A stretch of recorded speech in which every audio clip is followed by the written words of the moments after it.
So all of our students are using personal technology in the classroom, and I think the Media Arts project has been essential for our teachers to understand that when students are using their technology, that the product that they create, that there's more than just pushing the button and recording. You know, there's so many other aspects in terms of what you need to think about when you're dealing with digital media. And for me, that's been really important in terms of our project, because we're looking at how do you actually assess the work that the students are creating.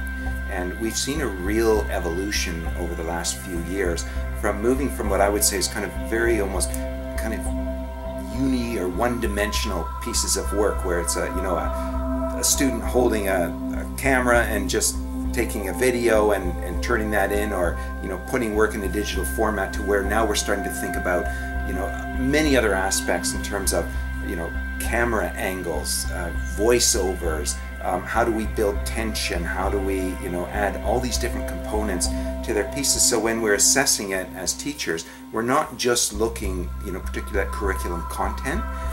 In a single content area, we're able to really enhance what the students are doing and be able to create a piece that when you look at it, you say, yeah, I can see that touches on media literacy, it touches on language arts, it's touching on history or geography, touching on the arts curriculum, and so it becomes a much richer piece that the students produce. It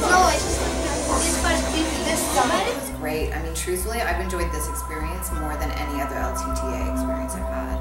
I think it's really important and valuable for us in terms of our being able to continue these types of projects into the future.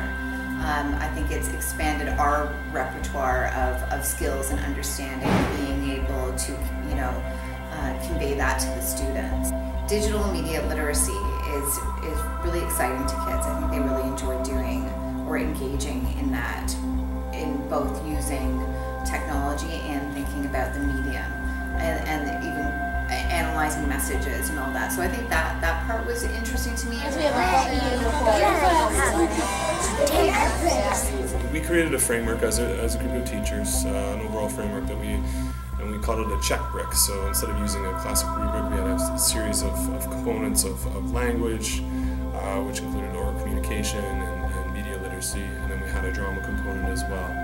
That we wanted to incorporate, and that was our sort of guiding force. And then with our students, we really split it up into 4 or 5 different sections, and as we finished a section, we would stop and then provide feedback to our students and check. So for example, the first step was to do a storyboard, and they had to come up with a storyboard with pictures, and then with their poem that they had created in another project, put it together, and then we would provide them feedback and assessment on that, and then once they were successful on that, transfer to the next part of the project. And we like to think, our assessment, if they were meeting all the goals of those individual components of the project, the overall project, we would see shine at the end, and that's exactly